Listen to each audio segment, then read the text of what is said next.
перед паводком мы планово подготовились, значит, промыли полностью две ванны, первую и вторую линии, это по водочистым сооружениям, значит, это осветлители и фильтра, все 10 фильтров. Ревизировали полностью все оборудование, ну и во всей, как говорится, готовности встретили паводок. Ну, насколько я понимаю, горожане на самом деле так же, и, как и в прошлом году, особо не почувствовали паводок. В этом году у нас река, как вы знаете, пошла пораньше, практически на 10 дней, на 2 недели. Мы поэтому заранее все завезли на территории водозаборной станции, все реагенты. Значит, в период паводка, значит, дорогу перерезала, скажем так, и 2 дня водозаборная станция находилась как бы на островке. Значит, ну, сообщение было у нас обеспечено Уралом, большой машиной. Мы персонал возили и все необходимое возили. По мере прохождения, значит, ну, конечно же, это была основная работа, это наших технологов. Надо сказать, они справились достойно. Ни одного срыва или проскока ни по одним параметрам не было. Мы впервые провели на максимуме испытания оборудования водочистной станции. Испытания завершены удачно. Сейчас, значит, составляется акт об испытаниях, и мы, я так думаю, где-то через 10 дней подпишемся уже акт приема, акт испытаний на максимум нагрузки. При полном объеме водозабора там какая-то история, да? Еще в 2018 году мы сначала 4 сентября ввели насосную станцию первого подъема. И так поэтапно мы вводили, значит, объекты. И под конец, 24 декабря, мы ввели полностью всю станцию. Это с электролизной, с реагентным хозяйством. В конце вот как раз 2018 года компания Тахал, это наш подрядчик, да, попыталась, чтобы мы подписали акт приема передачи, на что мы не пошли. Более того, мы, значит, выявили более 200 дефектов, составили дефектную ведомость.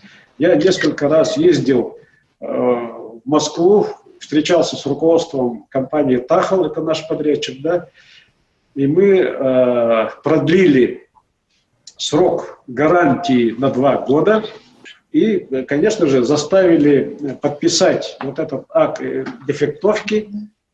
Из них на сегодня с десяток, ну, таких более мелких дефектов еще есть, которые будут заниматься. Но самое, что я бы хотел бы сказать, мы заставили переделать полностью всю ванну водочистных сооружений. То есть это емкостя осветлителей, емкостя фильтров.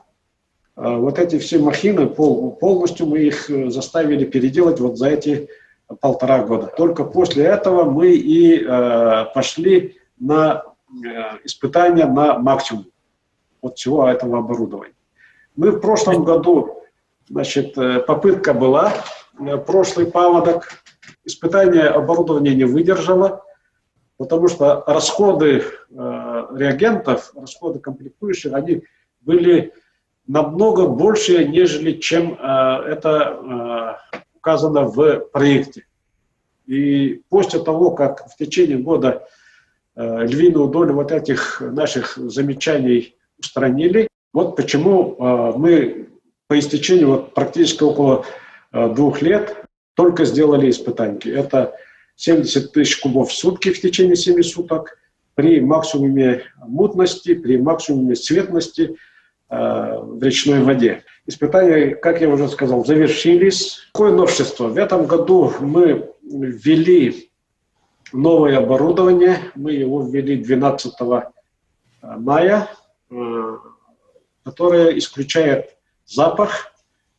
Как мы понимаем, каждый паводок, когда река прибавляется, наполняет стоячие воды, и, конечно же, вот эти стоячие воды потом попадают в акваторию водозабора, и каждый год население жаловалось в период паводка на запах тины. В этом году, значит, вначале чуть-чуть были жалобы, но впоследствии они были исключены. Ну, в целом ситуация стабильная. Значит, сегодня мы занимаемся подготовкой к отопительному сезону уже вовсю. Мы с 15 апреля начали отключать от отопления наши объекты. Это маленькие КНСки, которые автоматизированы, где нет людей, они полностью автоматически работают. И вот как только отключили, мы с тех пор уже начали подготовку к отопительному сезону вовсю. Значит, ну, тут упор делается на качество. Есть план-график, по которому к 15 сентября все объекты водоканала должны быть готовы к приему тепла, к отопительному сезону. И планово все наши структуры работают. Ремонт сетей, кроме ваших сетей, замена старых на новых, сейчас это практикуется со стороны управляющей компании, потому что от них многое же зависит, правильно? Конечно же, обновление сетей необходимо. По моим подсчетам, сети изношены где-то 70%, но это средняя степень изношенности, в принципе, по всем городам России.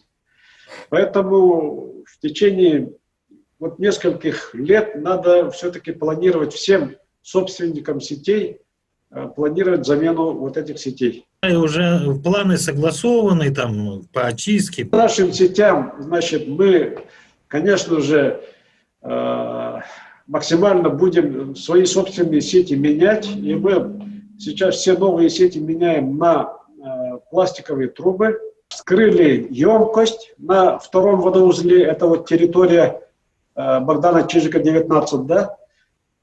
И увидели какую картину. Если в прошлые года, в течение зимы, там в емкости накапливалось ил, песок где-то до метра, и даже до 1,5 метра, говорят мне старожилы, да, то в этом году, вскрыв, значит, мы увидели там слой песка и ила примерно 0,5 сантиметра. Это говорит о чем? Это говорит о том, что водоочистная станция работает, и вот то, что поступило в емкость, это поступает от значит, магистралей, трубопроводов, и, соответственно, мы хотели бы заострить внимание на качественную промывку, значит, всех трубопроводных сетей водоснабжения. Только в таком случае чистая вода попадет в наши краны. Это сети водоканала, магистральные сети, это сети внутриквартальные, это транспортировщиков, это, как правило, это теплоснабжающие организации, и внутридомовые сети, это управляющие компании, ТСЖ. Ну, а там, где прямой договор, то сами жильцы должны как-то решать с подрядчиком, с выбором подрядчика и промыть свои собственные сети. Значит, сегодня с водочистой станции, с водозаборной станции грязь в трубы не попадает, как в прошлые года. Мы, конечно, понимаем, что за несколько десятилетий трубы города, конечно же, достаточно много грязи забито. И общая наша задача промыть, выгнать вот эту грязь. Значит, поступают некоторые заявления, вот в течение зимы поступали, это вот когда производится отключение, а потом включение насосов, да, вот тогда вот будоражится, и, понятное дело, в первое время попадает вот какие-то грязь, а потом оно уже устаканивается и начинается светлеть. Поэтому хотел бы обратиться к горожанам, все-таки обратить особое внимание на промывку сетей водоснабжения, что холодного, что горячего водоснабжения. и проконтролировать свои управляющие компании ТСЖ и все-таки контролировать промывку сетей внутриквартальных. Ну, это мы вскрыли вот первую емкость, и вот так вот мы по плану будем вскрывать все емкости, очищать. То, что вот видели, это, конечно же, дает нам повод говорить о том, что в дальнейшем мы уйдем от мутной воды.